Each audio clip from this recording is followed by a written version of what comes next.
हमारे घरों की मेन एंट्रेंस या मुख्य द्वार ये एक बहुत ही इंपॉर्टेंट रोल प्ले करता है। और हर कल्चर में, इंडिया इतना डाइवर्स कंट्री है और इस डाइवर्सिटी में हर कल्चर में मुख्य द्वार को लेकर के कई धारणाएं, कई नियम बताए गए हैं कि मुख्य द्वार ऐसा होना चाहिए, वैसा होना चाहिए, हमें मुख्य द्वार पे ये लगाना है, वो लगाना है। कई तरह के नियम कानून बताए गए हैं। तो ये क्या नियम कानून ये सभी सही हैं? क्या इन नियम कानूनों के पीछे कोई लॉजिक है? इसको समझने के लिए आज की इस वीडियो को आप पूरा देखें। क्या आप लाइफ में स्टक महसूस कर रहे हैं? क्या बहुत मेहनत करने के बाद भी आपको लाइफ में रिजल्ट्स नहीं मिल रहे हैं? तो हो सकता है कहीं ना कहीं आपके प्रेमाइसेस का वास्तु आपको इम्पैक्ट कर रहा है। नमस्कार, मैं हूं साकार मोहता, आपका वास्तु कंसल्टेंट एंड कोच। मैं आप लोगों के लिए लेके आया हूं एक प्रोफेशनल वास्तु कोर्स जिसमें हम सीखेंगे पंच तत्वों को, 45 देवताओं को और 16 दिशाओं को अपने घरों में, अपने ऑफिसेज में कैसे बैलेंस करना है। तो इस प्रोफेशनल वास्तु कोर्स को करके आप ना सिर्फ अपने लाइव्स को एनहांस कर सकते हैं, बल्कि एक प्रोफेशनल कंसल्टेंट बन के आप लाखों लोगों को हेल्प कर सकते हैं और नेम, फेम एंड सक्सेस कमा सकते हैं। तो देर किस बात की, अभी कॉल करें और रजिस्टर करें मेरे प्रोफेशनल सक्सेस वास्तु कोर्स को।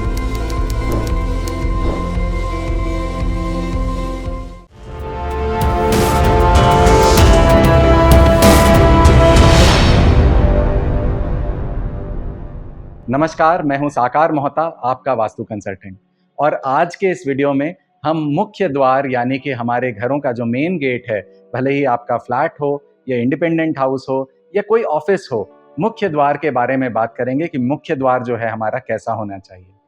जैसा कि मैंने पहले बताया कि इंडिया इतना डाइवर्स कंट्री है, इतनी डाइवर्सिटी है इंडिया में कि हर 200 किलोमीटर, तो बहुत ज़्यादा बोल रहा हूँ मैं, हर 20-25 किलोमीटर पे कल्चर बदल जाते हैं, नियम बदल जाते हैं।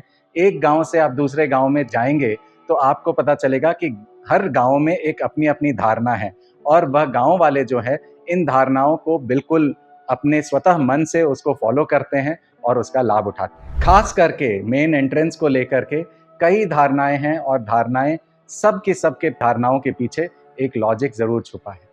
और उस लॉजिक को समझने के बाद जब आप उस जो भी नियम कानून या जो भी आपकी एक कल्चर में जो भी नियम बताए गए हैं, उस नियम को जब आप फॉलो करते हैं तो आपको लाभ होता ही होता है। कुछ धारणाओं की आज हम लोग बात करेंगे, कुछ नियम कानूनों की बात करेंगे और वास्तु के अनुसार क्या सही है, क्या गलत है, इसको भी हम लोग आज डिटेल में चर्चा करेंगे। सबसे पहला कि हमारा मुख्य द्वार जो है, हमारा जो मेन गेट है, वास्तु के अनुसार चारों दिशाएं यानी कि जो चार प्रमुख दिशाएं हैं, उत्तर, दक्षिण, पूरब, पश्चिम यानी नॉर्थ, साउथ, ईस्ट और वेस्ट, इन चारों दिशाओं में मुख्य द्वार के अच्छे पद बताए गए हैं। अच्छे पद कौन से हैं? आप अगर exact north, exact east, exact south या एग्जैक्ट वेस्ट देखें तो उसके बाएं साइड में, अगर आप सेंटर के, घर के सेंटर पे खड़े होकर के आप अपने घर के एग्जैक्ट नॉर्थ को देखेंगे तो उसके बाएं साइड में मुख्य द्वार को खोलने का एक उपयुक्त, एक पॉजिटिव एंट्रेंस, एक बहुत ही अच्छा एंट्रेंस बनाने के पद मिलते हैं। और इन पद को अगर हम जो विभाजन करते हैं और पदों को जो नंबर देते हैं तो उन नंबर्स के हिसाब से N3, N4 का पद नॉर्थ में आता है जो कि नॉर्थ के बिल्कुल बाएं साइड में है। E3, E4 का पद ईस्ट में आता है जो कि ईस्ट के बिल्कुल बाएं साइड में है। और इसी तरह से S3, S4 का पद साउथ के बिल्कुल बाएं साइड में और W3, W4 का पद वेस्ट के बिल्कुल बाएं साइड में। ये जो पद हैं E3, E4, S3, S4, W3, W4 और N3, N4, ये पॉजिटिव एंट्रेंसेस के पद हैं। इन पदों पर अगर आपके एंट्रेंसेस आ जाएं तो इससे अच्छा और कुछ भी नहीं हो सकता। इसके बाद इन एंट्रेंसेस तो आपने आइडेंटिफाई कर ली। अब हमारे एंट्रेंस होने कैसे चाहिए, एंट्रेंसेस के कलर क्या होने चाहिए, एंट्रेंसेस को हमें कैसे रखना है, कैसे नहीं रखना है, एंट्रेंसेस पे हमें क्या सजाना है, कैसे सजाना है, ये सारी चीज़ों पे हम लोग बात करते हैं। सबसे पहली बात, एक नियम जो विश्वकर्मा प्रकाश में बहुत क्लियरली बताया गया है वह यह है कि जो हमारे एंट्रेंसेस हैं, हमारे जो द्वार हैं, उनकी जो ऊंचाई है, हाइट ऑफ द एंट्रेंस, जो ऊंचाई है वो जो द्वार है, द्वार के विड्थ से यानी द्वार की चौड़ाई से डबल होनी चाहिए कम से कम। यानी कि अगर आपका एंट्रेंस 3.5 फीट या 4 फीट की चौड़ाई है आपके एंट्रेंस की, तो आपके द्वार की जो हाइट है वो कम से कम 8 फीट होनी चाहिए। 4 फीट अगर चौड़ाई है तो 8 फीट द्वार की हाइट 100% होनी चाहिए। 8 से ज़्यादा हो चलेगा, लेकिन 8 से कम नहीं होना चाहिए। यह नियम बहुत क्लियरली विश्वकर्मा प्रकाश में बताया गया है, क्योंकि कई लोग इस नियम को लेकर के तर्क विवाद करते हैं कि पुराने घरों में तो बड़े छोटे दरवाजे हुआ करते थे, लोग झुक करके घुसा करते थे। तो इसके पीछे कोई और रीज़न हुआ था। हमारे राजाओं महाराजाओं ने अपने द्वार ऊंचे बनाए और प्रजा के जो द्वार हैं वो हमेशा छोटे बनवाए। ये इसके पीछे कुछ है लॉजिक, कुछ रीज़न है, पर विश्वकर्मा प्रकाश में ये बिल्कुल क्लियरली कहा गया है, जो भी गेट है, गेट की जो हाइट है, वो हमारे गेट के चौड़ाई से डबल होनी चाहिए। अगली बात हम करते हैं, हमने डायरेक्शन देख लिए कि कहाँ हमें द्वार खोलने हैं, डायरेक्शन के बाद हमने गेट की हाइट समझ ली। अब हमें समझना है कि अगर हमारे गेट जो हैं वो उपयुक्त दिशा में हैं, उपयुक्त हाइट के हैं, हमें कलर कौन से यूज़ करने हैं द्वारों पर। एंटी कलर्स हमें अवॉइड करने हैं। एंटी कलर्स यानी कि अगर नॉर्दर्न दिशाएं में N3 N4 के पद में हमारा दरवाज़ा है, तो हमें कोशिश करके वहाँ लाल रंग नहीं यूज़ करना है।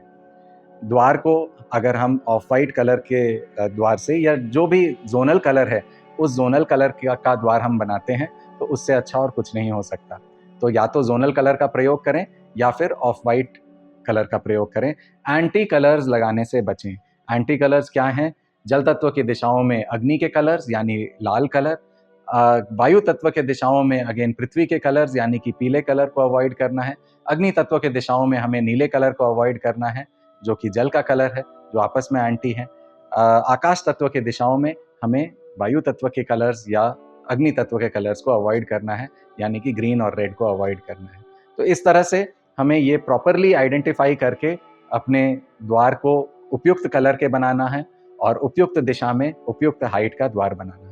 एक दिशा जो बिल्कुल ही अलाउड नहीं है कि हमारा मेन गेट वहाँ आए, वो है साउथ वेस्टर्न दिशा, यानी कि जब हम पदों की अगर फिर से बात करें तो S5 से लेकर के W1 के बीच में हमारा मुख्य द्वार नहीं आना चाहिए। अब एक और महत्वपूर्ण धारणा या एक कॉमन धारणा कि हम अपने दरवाजे पर कई तरह के भगवानों के चित्र को लगाते हैं। गणेश जी को लगाते हैं, पंचमुखी हनुमान जी को लगाते हैं। तो ये एक सेंटिमेंट्स की बात है कि हम अपने भगवान को अपने दरवाजे पर लगा रहे हैं। पर अगर हम किसी भी भगवान को, वो पंचमुखी हनुमान जी हों या गणेश जी हों या कोई भी और देवी देवता हों, अगर उन्हें हम अपने द्वार पर लगा रहे हैं, उनका ख्याल हमें वैसे ही रखना है जैसे हम अपने घरों के पूजा घर में लगाए हुए देवी देवताओं के तस्वीर को या उनके प्रतिमा को जैसा ख्याल रखते हैं उनका, वैसा ही ख्याल हमें अपने दरवाजे पर लगे हुए गणेश जी या पंचमुखी हनुमान जी का भी रखना है। ये एक सेंटिमेंटल विषय है और सेंटिमेंट से जुड़ा हुआ विषय है, तो इससे मैं ये नहीं कहूँगा कि हमें अपने दरवाजे पर या अपने गेट्स पर हमें भगवान की फ़ोटो नहीं लगानी है, ऐसा मैं नहीं कहूँगा। लेकिन ये ज़रूर सुनिश्चित करना है कि अगर हम किसी भी भगवान को अपने द्वार पर स्थापित कर रहे हैं, तो उन्हें द्वारपाल की तरह ट्रीट ना करें, उन्हें बिल्कुल वैसे ही वहाँ छोड़ ना दें, उनका भी ख्याल रखें, साफ़-सुथरा रखें, उस जगह को की साफ़-सफ़ाई रखें, उस जगह पर किसी तरह का कोई भी गंदगी ना हो, कभी ऐसा ना हो कि वहाँ हमने भगवान को स्थापित कर दिया है, पर वहाँ जाले लग रहे हैं, वहाँ धूल-मिट्टी आ रही है, तो ऐसी जगह पर आप भगवान को स्थापित ना करें। और अगर आप स्थापित कर रहे हैं दरवाजे पर अपने भगवान को, तो मेक श्योर करें कि आप उनकी साफ-सफाई करें और रोज़ उनको एक बार हाथ ज़रूर जोड़ें, उनकी धूप बत्ती या दिया बत्ती भगवान की वहाँ पर भी ज़रूर करें। एक और सेंटिमेंट से जुड़ी बात, अपने ईश्वर या देवी देवता के प्रतिमा की या फोटोग्राफ के अलावा हम लोग अपने दरवाज़ों पर नॉर्मली हिंदू कल्चर में हम लोग एक स्वास्तिक का चिन्ह ज़रूर बनाते हैं, जो कि बहुत ही अच्छी बात है। हमें स्वास्तिक का चिन्ह हमेशा बनाना ही चाहिए अपने दरवाज़ों पर। और स्वास्तिक का चिन्ह अगेन अगर हम ज़ोनल कलर से बनाएं तो ये बहुत अच्छा है।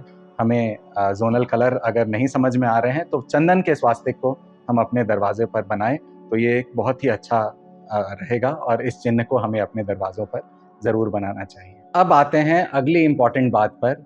अगली अच्छी बात या इम्पॉर्टेंट बात यह है कि हमें अपने दरवाज़ों को बहुत अच्छे से सजा करके रखना है। दरवाज़ों पर एक तोरण ज़रूर लगानी है। तोरण जो है ये एक सिंबॉलिक वस्तु है, एक डेकोरेशन की चीज़ है, जो हम इसलिए लगाते हैं कि हम नेगेटिव ऊर्जाओं को अपने द्वार से, अपने घरों के अंदर प्रवेश करने से रोकने का काम करें। तोरण में वह शक्ति होती है कि तोरण जो है वह नेगेटिव ऊर्जाओं को हमारे घरों में प्रवेश करने से बचाता है। तो हमें अपने दरवाज़ों पर तोरण ज़रूर लगानी है। तोरण के अलावा इतना अच्छे से डेकोरेट करना है अपने मेन दरवाजे को कि कोई भी अगर हमारे द्वार पर आकर के खड़ा हो तो उसे यह इच्छा करे कि वो हमारे घर में आए। तो एकदम लाइटेड रखना है दरवाज़ों को। लाइट के अलावा हमें तोरण लगा करके और सुंदरता के लिए जो भी अगर हम पुष्प वगैरह से दरवाजे को सजाना चाहें, फूल से अगर दरवाजे को सजाते हैं तो बहुत ही अच्छी बात है। बिल्कुल ऐसे सजाना है दरवाजे को कि दरवाजे के सामने कोई भी आए तो उसे हमारे घर में प्रवेश करने की इच्छा करे। दरवाज़ों के बाहर हमें जूते चप्पल बिल्कुल लावारिस ऐसे ही नहीं छोड़ने हैं, इर्द-गिर्द नहीं छोड़ने हैं दरवाजे के पास। शू रैक अगर हमारा दरवाजे के पास है, मेन एंट्रेंस के पास है, तो कोशिश यह करनी है कि वह शू रैक जो है वो कुछ दूरी पे हो, एकदम सटा हुआ ना हो दरवाजे से। जितनी दूरी पे हो वो उतना अच्छा है। शू रैक को अगर हमें बिल्कुल दरवाजे के पास ही लगाना पड़ रहा है, जगह नहीं है, तो हम क्लोज्ड शू रैक का इस्तेमाल करेंगे। तो ये हुई दरवाजे से जुड़ी हुई कुछ डूज़ एंड डोंट्स कि आपको दरवाज़ा कहाँ बनाना है, कैसा बनाना है, किस कलर का बनाना है। इसके अलावा आपको दरवाजे को किस तरह से सजा करके रखना है। भगवान की प्रतिमा अगर आप इस्तेमाल कर रहे हैं दरवाजे पर, तो भगवान की प्रतिमा को ये सुनिश्चित करना है कि हम साफ़-सुथरा रखें, उनका ख़्याल रखें। ख़्याल रखने के साथ-साथ उनको लावारिस एक द्वारपाल की तरह हम दरवाजे पर ना छोड़ें।